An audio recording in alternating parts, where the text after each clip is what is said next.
Welcome back my channel. I am Neha and आज की इस वीडियो में हम फोर्थ पार्ट लेके आए स्ट्रेचिंग का, जिसमें आज हम पढ़ने वाले हैं कॉन्ट्रैक्टाइल टिश्यूज़ के जो मैकेनिकल प्रॉपर्टीज़ है वो देखने वाले हैं। स्केलेटल मसल्स के बारे में देखेंगे, उसका क्रॉस सेक्शन देखने वाले हैं, कैसे मसल्स कॉन्टैक्ट एंड रिलैक्स करती है, और हम देखेंगे न्यूरोफिजियोलॉजिकल प्रॉपर्टीज़ देखेंगे स्केलेटल मसल्स की। और हम देखने वाले हैं मसल स्पिंडल क्या होता है, गोल्जी टेंडन क्या होता है, कैसे हमारी जो मसल्स होती है कैसे कांटेक्ट एंड कैसे रिलैक्स करती है, उसे सिग्नल कैसे मिलता है, वो सारा कुछ आज के इस वीडियो में हम कवर करने वाले हैं। सो आप हमारे साथ बने रहिए। हम स्टार्ट करते हैं। सो लास्ट जो हमने देखा है कॉन्टैक्टाइल टिश्यूज में मसल्स के सॉफ्ट टिश्यूज होते हैं वो दो टाइप से होती है, कॉन्टैक्टाइल होता है, नॉन कॉन्टैक्टाइल होता है।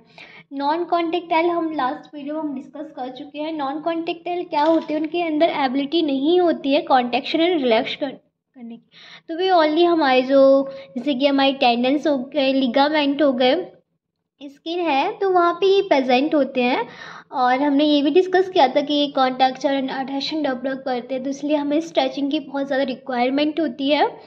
और जो हमारे नॉन कॉन्टैक्टाइल टिश्यूज होते हैं वो हमारे जो मसल्स है उसके जो फेस या कवरिंग होते हैं अराउंड, जो स्ट्रक्चर होते हैं उनके अराउंड पाया जाता है, जैसे कि एंडोमाइशियम हो गया, पैरामाइशियम हो गया और हमारा एपीमाइशियम हो गया। तो इनके आउटर ये एक स्ट्रक्चर बनाती हैं और स्टेबिलिटी प्रोवाइड करते हैं हमारे मसल्स को। इनका ये मेन फंक्शन होता है, पूरी बॉडी में ये पाए जाते हैं और ये थोड़ा सा सपोर्ट प्रोवाइड करते हैं। तो हम देखते हैं कॉन्टैक्टाइल मसल्स क्या होती है, क्योंकि नॉन कॉन्टैक्टाइल तो हमने डिस्कस कर लिया। कॉन्टैक्टाइल जो मसल्स होती है वो हमारे जो बॉडी है उसमें मसल्स को कॉन्ट्रैक्शन एंड रिलैक्सेशन कराती है, भी सिग्नल देती है। सिग्नल जैसे हमारे ब्रेन तक जाता है उसके बाद हमारी मसल्स होती है वो कॉन्टैक्ट एंड रिलैक्स करती रहती है। तो जो कॉन्टैक्टाइल मसल्स होती हैं उसके एलिमेंट्स होते हैं, जैसे कि हमारा हो गया फेसिया है, फाइबर है, सब फाइबर, कोलेजन फाइबर है, मायोफिब्रिल है, एक्टिन मायोसिन है। तो ये हमारे क्या होते हैं, ये हमारे कॉन्टैक्टाइल टिश्यूज मीन्स ये हेल्प कराते हैं कॉन्टैक्ट एंड रिलैक्स करने में। तो हम देखते हैं मसल्स के बारे में, पहले हम देख लेते हैं क्या है। Muscles is composed of both contractile non contractile connective tissue. Contractile non contractile tissue होते हैं। कॉन्टैक्टाइल एलिमेंट क्या करते हैं, fascia, fibril, sub fibril, macrofibril and tropocollagen fibre के एलिमेंट होते हैं। ये एलिमेंट कॉन्टैक्टाइल होते हैं। और नॉन कॉन्टैक्टाइल कनेक्टिव टिश्यूज में क्या होता है, ये इस मसल्स के अराउंड में होते हैं, जैसे कि हमारी टेंडेंस हो गया, फेसिया हो गया, लिगामेंट्स हो गया, स्किन है, तो वहाँ ये प्रेजेंट होते हैं, स्ट्रक्चर फॉर्म करते हैं। And non contractile connective structure of muscles are endomysium, perimysium, epimysium. ये हमारी फेसिया की जो आउटर कवरिंग होती है एपीमाइशियम। तो हमारे फेसिया में जो बंडल्स बनते हैं मायोफाइबर, उनकी आउटर कवरिंग पेरीमाइशियम। ये हमारे अंदर और मायोफाइबर जो होते हैं एंडोमाइशियम, उनकी आउटर कवरिंग होती है। तो हम इनके बारे में डिटेल में डिस्कस करते हैं। जैसे कि ये हमारा दिख रहा होगा आपको स्क्रीन में, ये हमारा स्केलेटल मसल्स के अंदर का क्रॉस सेक्शन है। ये हमारी मसल्स है, मसल बल्क हो गया, मसल स्पिंडल है। ये हमारे टेंडन से कनेक्ट होता है, क्योंकि मसल्स का इंसर्शन टेंडन से जो मतलब कनेक्ट रहता है। जैसे कि टेंडन क्या करता है, एक हेल्प प्रोवाइड करता है, सपोर्ट करता है, जिससे कि जल्दी से इंजरी के चांसेस ना हो। तो यहाँ से हम देखते हैं muscle spindle cross section. Cross section में हम देखते हैं हमारा फेसिया है, फेसिया है, फेसिया में एंडोमाइशियम, पेरीमाइशियम और एपीमाइशियम के बारे में देखेंगे। और मायोफाइबर भी देख रहे हैं, तो ये हमारा जो आउटर है इसे हम बोलते हैं फेसियम, एपीमाइशियम है। फिर एपीमाइशियम के अंदर ये कुछ हमारे फेसिकल हो गए, फेसिकल की जो आउटर कवरिंग है उसे हम पेरीमाइशियम बोलते हैं।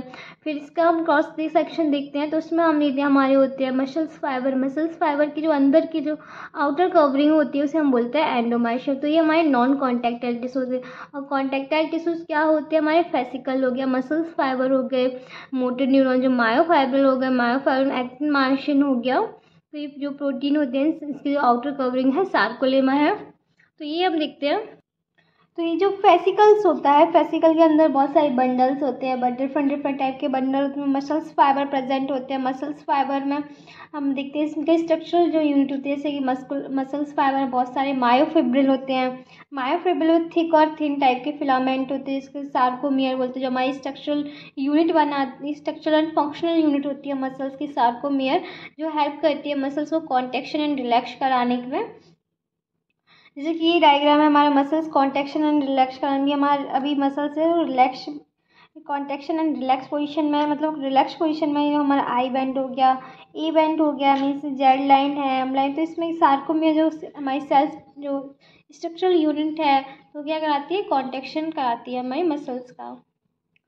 तो जैसे कि हमारे जो एंडोमाइशियम हो गया, एंडोमाइशियम में क्या होता है कि हमारे जो मसल्स फाइबर होते हैं, मसल्स फाइबर के उनकी जो आउटर कवरिंग होती है वो एंडोमाइशियम हो गई, और जो फेसिकल प्रेजेंट होते हैं, फेसिकल की आउटर कवरिंग हो गई वो हमारी पेरीमाइशियम हो गया, और जो सबसे आउटर कवरिंग होती है फेसिकल्स की वो है हमारी इपीमाइशियम। तो जो मसल्स फाइबर प्रेजेंट होते हैं, मसल्स फाइबर की जो आउटर कवरिंग होती है उसे हम सार्कोलेमा बोलते हैं। अब कॉन्टेक्टल एलिमेंट कुछ होते हैं, देख लेते हैं। वही होते हैं जो अभी मैं बता चुकी हूँ आपको मायोफिब्रिल के बारे में एंड जो माइक्रोफिलामेंट होते हैं थिक एंड थिन उनके बारे में। तो वही होते हैं हमारे कॉन्टेक्टल एलिमेंट। अभी तो हमने ये नॉन कॉन्टेक्टल एलिमेंट देखिए, non contractile muscles are compose of many muscles fibre. Muscles के बाद बहुत सारे मसल्स फाइबर होते हैं। एक single muscles fibre is made up of many myofibril. एक सिंगल जो मसल्स फाइबर बहुत सारे मायोफिब्रिल से बनके मिलके बना होता है, और each myofibre is compose of even smaller structure called sarcomere. और प्रत्येक मायोफाइबर किससे बन के मिलके बना होता है, एक सार्कोमियर से। एंड जो सार्कोमियर क्या होता है, give muscles the ability to contact and relax. Muscles को कॉन्टैक्ट एंड रिलैक्स कराती है, इसकी एबिलिटी होती है सार्कोमियर। तो सार्कोमियर क्या बनाते हैं, मायोफाइबर, और मायोफाइबर क्या बनाते हैं, हमारे muscles fibre. Okay, so next हम देखते हैं neurophysiological property of skeletal muscles. क्या न्यूरोफिजियोलॉजिकल प्रॉपर्टी होती है, मीन्स हमारे जो मसल्स स्केलेटल मसल्स जो सिग्नल आया है, सिग्नल हमारे ब्रेन तक जाता है, उसके बाद जो मोटर रिस्पॉन्स देता है, तो उसके बारे में हम देख लेते हैं। क्या कौन ऐसे एलिमेंट्स होते हैं जो हमारे मोटर रिस्पॉन्स देते हैं, और एफरेंट डिफरेंट नर्व्स जो प्रेजेंट होती है वो देख लेते हैं। There are two sensory organ of muscle spindle unit, the muscle spindle and Golgi tendon organ, means इसे हम जीटीओ भी बोलते हैं। दो सेंसरी ऑर्गन होते हैं, एक मसल स्पैंडल होता है, एक गोल्जी टेंडन ऑर्गन होता है। तो मसल स्पैंडल और गोल्जी टेंडन ऑर्गन क्या होता है ये देख लो। जैसे कि डायग्राम में आपको दिख रहा होगा, ये हमारा हो गया पूरा जो बल्क लाइक स्ट्रक्चर होता है वो हमारा मसल स्पैंडल हो गया, और उसकी जो एंडिंग है जो हमारी टेंडन से कनेक्ट होते हैं वहाँ पे हम उससे बोलते हैं जीटीओ। ओके, अभी इसके बारे में हम डिस्कस करेंगे। अभी हम देख लेते हैं मसल्स स्पैंडल के बारे में। मसल्स स्पैंडल क्या होता है ये समझ लेते हैं। मसल्स स्पैंडल का जब हम क्रॉस सेक्शन करते हैं, क्रॉस सेक्शन हमने किया तो ये हमको दिख रहा होगा। क्रॉस सेक्शन करने पे इसमें कुछ हमारे मसल्स फाइबर्स दिखते हैं, जिसमें एफरेंट और इफरेंट हमारे जो फंक्शंस होते हैं, नर्व फाइबर्स प्रेजेंट होते हैं, एफरेंट और इफरेंट। और ये एक जो एकदम यहाँ पे जो आउटर कवरिंग होती है, आउटर कवरिंग पे एक्स्ट्रा फ्यूजल्स प्रेजेंट होते हैं, हमारे एक्स्ट्रा फ्यूजल फाइबर्स होते हैं। और जो ये अंदर आपको जो बल्क लाइक स्ट्रक्चर दिख रहा है वो हमारे इंटरफ्यूजल फाइबर प्रेजेंट होते हैं। एक्स्ट्रा फ्यूजल जो फाइबर होते हैं वो क्या करता है, जो भी फोर्स मतलब लगता है हमारी बॉडी पे, फोर्स आता है तो उससे जो टेंशन जनरेट होती है वो एक्स्ट्रा फ्यूजल फाइबर्स होते हैं वो से मतलब टेंशन जनरेट होती है, तो उसकी इन्फॉर्मेशन वो देते हैं हमें हमारे जीटीओ पर। जीटीओ से हमारे स्पेंडल तक जाता है, सीएनएस तक जाता है, उसके बाद रिस्पॉन्स आता है, कॉन्टैक्ट और रिलैक्स करती है मसल्स। और उसके अंदर का जो ये एरिया इसे बोलते हैं हम इंट्राफ्यूजल फाइबर। जो बाहर होते हैं वो एक्स्ट्रा फ्यूजल, और जो अंदर होते हैं वो इंट्राफ्यूजल फाइबर होते हैं। इंट्राफ्यूजल फाइबर में एफरेंट डिफरेंट होता है, और जो एक्स्ट्रा फ्यूजल फाइबर और इंटरफ्यूजल फाइबर दोनों की एंडिंग एक साथ जॉइंट होती है, एक साथ ही एंड होते हैं दोनों। तो जो इंटरफ्यूजल फाइबर होता है इसमें सारे सिग्नल्स जाते हैं। इसमें ये एक बॉडी जो बनी हुई है, हमारे दो पोर्शन होती है सेंट्रल पार्ट, जो एक हमारा बोलते हैं न्यूक्लियर बैग और एक बोलते हैं न्यूक्लियर चेन। तो जो हमारा ये पार्ट हो गया ये न्यूक्लियर बैग हो गया, ये न्यूक्लियर चेन है। बैग में से थोड़ा सा bulk like structure, and chain है वो स्ट्रेट होती है। तो इस बैग और चेन में क्या होता है ये हम भी देखते हैं। तो जो ये बैग लाइक स्ट्रक्चर होता है इसमें न्यूक्लियाई पड़े होते हैं इस टाइप से पूरे बैग में, एक बल्क लाइक यहाँ पे न्यूक्लियाई पड़े होते हैं। और जो चेन लाइक स्ट्रक्चर होता है उसमें जो न्यूक्लियाई होता है वो स्ट्रेट लाइन में एक न्यूक्लियाई पड़े होते हैं। तो क्या होता है, जब भी जैसे कि हमारा जो एक्स्ट्रा फ्यूजल फाइबर है इस पर क्या होता है, टेंशन जनरेट होती है, मीन्स फोर्स अप्लाई होता है तो टेंशन यहाँ जनरेट होती है। टेंशन जनरेट होती है तो उसके बाद जो हमारे जो मसल्स है वो कॉन्ट्रैक्ट करती है, पर जो हमारा इंटरफ्यूजल फाइबर है, मसल्स टेंशन जनरेट हुई तो इंटरफ्यूजल फाइबर के पास ओनली सिग्नल्स आता है, पर हमारा जो एक्स्ट्रा फ्यूजल फाइबर है वो कांटेक्ट करने लगेगा, मसल्स को कांटेक्ट कराएगा, क्योंकि इस पे जो इंटरफ्यूजल फाइबर तो यहाँ पे प्रोप्रियोसेप्टर प्रेजेंट होते हैं, मैकेनोरिसेप्टर प्रेजेंट होते हैं। तो जो मैकेनोरिसेप्टर होते हैं वो इन्फॉर्मेशन ले जाते हैं, इन्फॉर्मेशन ले जाने के बाद ये पता करते हैं कितना स्ट्रेस है, कितना वेलोसिटी और कितना टाइम लगेगा, ये सारे कुछ इससे मैकेनोरिसेप्टर से पता चलता है। तो अब इसके बारे में हम देख लेते हैं। Of muscles spindle first point है major sensory organ of muscles. ये क्या होता है, हमारा सेंसरी ऑर्गन होता है, मीन्स कोई सबसे सेंसरी ऑर्गन है, ये हमारे ब्रेन तक फंक्शन को लेके जाता है। And muscles spindle is to detect and convey information about muscles length change and velocity. Means muscles spindle क्या करता है, डिटेक्ट करता है, इन्फॉर्मेशन लेता है, क्योंकि ये सेंसरी ऑर्गन है हमारे मसल्स का, तो ये इन्फॉर्मेशन लेता है कि हमें मसल्स को कितना लेंथ को चेंज करना है, कितना वेलोसिटी चेंज हो रही है, कितना टाइम लग रहा है, तो ये सारा कुछ ये हमारा मसल्स स्पेंडल पता करता है। एंड मसल्स स्पेंडल और in small encapsulated receptor compose afferent and efferent motor fibre और मसल्स फाइबर का इंटरफ्यूजल फाइबर। तो मसल स्पेंडल क्या होता है, बहुत स्मॉल होता है, इनकैप्सुलेटेड रिसेप्टर होता है, रिसेप्टर में क्या है, इससे फाइबर कुछ प्रेजेंट होते हैं, और इसमें क्या एफरेंट और इफेंट मोटर नर्व फाइबर होते हैं, मसल्स फाइबर होते हैं, इससे हम कहते हैं इंटरफ्यूजल फाइबर। ओके, यही हमने अभी आपको डिस्कस करके बताया है। एंड हमारा नेक्स्ट पॉइंट है extrafusal fibre makeup main body of skeletal muscles. Extrafusal fibre क्या करते हैं, ये हमारी स्केलेटल मसल्स का मेन बॉडी बनाते हैं, जैसे कि अभी हमने आपको बताया हुआ था। And intrafusal fibre connect at their end to extrafusal fibre, so when a muscle stretch intrafusal fibre is also stretch. Means जैसे ही जो हमारे एक्स्ट्रा फ्यूजल फाइबर होगा उसका जो एंडिंग है उसी से हमारा इंटरफ्यूजल फाइबर भी कनेक्ट होता है, कनेक्ट होगा तो इस पर जैसे ही कॉन्ट्रैक्शन होगा, इस पर स्ट्रेच पड़ेगा, तो इसके कॉन्ट्रैक्शन की वजह से हमारा इंटरफ्यूजल फाइबर भी कॉन्टैक्ट करेगा, स्ट्रेच करेगा। So when a muscle stretch and intrafusal fibre भी स्ट्रेच होगा। ओके, एंड नेक्स्ट पॉइंट है an intrafusal fibre stimulated and contract it length in the central portion and activate sensory receptor. Means intrafusal fibre होता है वो stimulate होता है, means जैसे क्योंकि यहाँ जो गोल्गी टेंडन प्रेजेंट होता है वो सिग्नल लेके जाता है, तो इससे क्या होता है, हमारा इंटरफ्यूजल फाइबर होता है वो स्टिमुलेट होता है एंड कांटेक्ट करता है, इससे कि इसकी जो लेंथ है वो चेंज होती है, लेंथनिंग होता है सेंट्रल पोर्शन। तो सेंट्रल पोर्शन जैसे ही लेंथनिंग होगा, स्टिमुलेशन आएगा, एक्टिवेट होगा, तो इसके दो रिसेप्टर प्रेजेंट होते हैं, एक न्यूक्लियर बैग हो गया, एक न्यूक्लियर चेन हो गया। तो जैसे कि हमने आपको बताया ये हमारा न्यूक्लियर बैग है, ये हमारा न्यूक्लियर चेन है, इसमें न्यूक्लियाई भरे होते हैं, एक टाइप के ये क्या होते हैं, रिसेप्टर होते हैं, ये इन्फॉर्मेशन को लेके आते हैं। ओके, नेक्स्ट पॉइंट है हमारा there are two general type of intrafusal muscles fibre, nuclear bag fibre and nuclear chain fibre and arrangement of nuclei. दो इंटरफ्यूजल मसल्स फाइबर है, कौन, न्यूक्लियर फाइबर, न्यूक्लियर चेन, और उसमें क्या अरेंज होते हैं, न्यूक्लियाई। जिस टाइप का फाइबर है उसी टाइप से न्यूक्लियाई अरेंज होते हैं। चेन फाइबर है तो उसमें चेन लाइक सीरीज में न्यूक्लियाई अरेंज होगा, और बैग लाइक स्ट्रक्चर है तो उसमें बैग लाइक न्यूक्लियाई अरेंज होते हैं।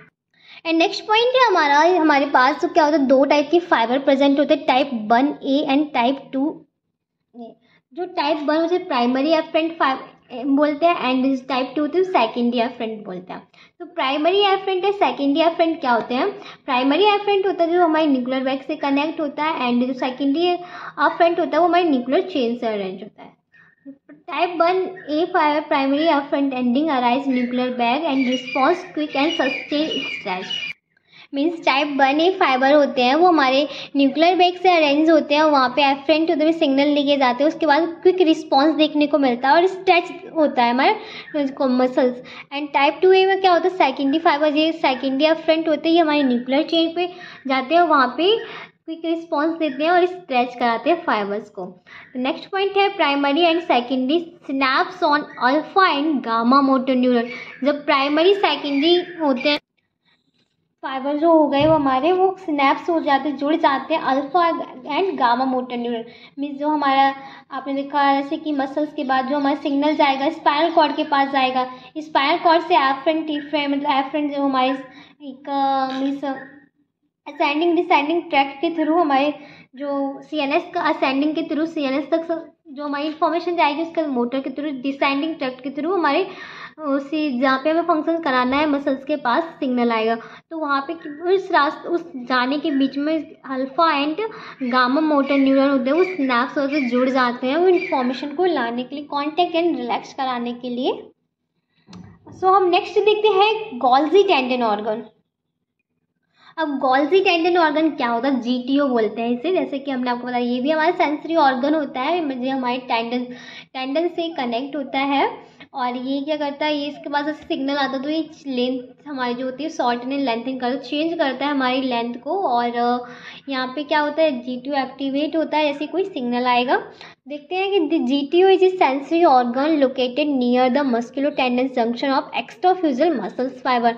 जीटीओ क्या होता है, एक सेंसरी ऑर्गन है जो कहाँ पे कनेक्ट होता है एक्स्ट्राफ्यूजल मसल्स फाइबर के पास।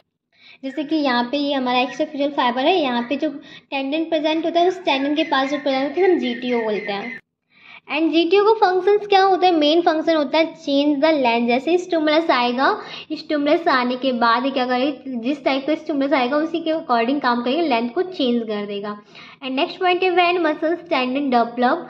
जैसे muscles tendon develop GTO activate signal to the spinal cord. जैसे ही मसल्स में यहाँ पे टेंशन होगा, मिस्टेक हो गया। जैसे ही टेंशन डेवलप होगा मीन्स स्ट्रेस पड़ेगा, फोर्स पड़ेगा हमारे मसल्स के ऊपर, तो टेंशन जनरेट होगा। तो उसके टेंशन जनरेट होने की वजह से वहाँ क्या होगा, हमारा जीटीओ है वो एक्टिवेट हो जाएगा। जीटीओ एक्टिवेट हो जाएगा तो सिग्नल कहाँ जाएगा, हमारे स्पाइनल कॉर्ड के पास, स्पाइनल कॉर्ड से हमारे सीएनएस के पास जाएगा, सीएनएस से हमारे मोटर न्यूरॉन के थ्रू वहाँ पे सिग्नल आएगा कि आपको कैसे फंक्शन करना है, कैसे कॉन्टैक्ट एंड रिलैक्स करेगी हमारी मसल्स। तो ये हमारा जीटीओ था। आई होप आपको हमारा वीडियो पसंद आया होगा। तो आज के इस वीडियो में हमने कंप्लीट कर लिया है contact mechanical properties of contractile tissues and non contractile tissues, और न्यूरोफिजियोलॉजिकल प्रॉपर्टीज़ के बारे में भी डिस्कस कर लिया, क्या मसल्स स्पाइंडल होता है, क्या गोल्जी टेंडन ऑर्गन होता है। तो नेक्स्ट हम जो वीडियो लाएंगे उसमें डिटर्मिनेंट्स हम देखने वाले हैं और टाइप्स ऑफ स्ट्रेचिंग भी देखेंगे। यदि आप नए हैं हमारे चैनल पे तो please like and subscribe. Thank you.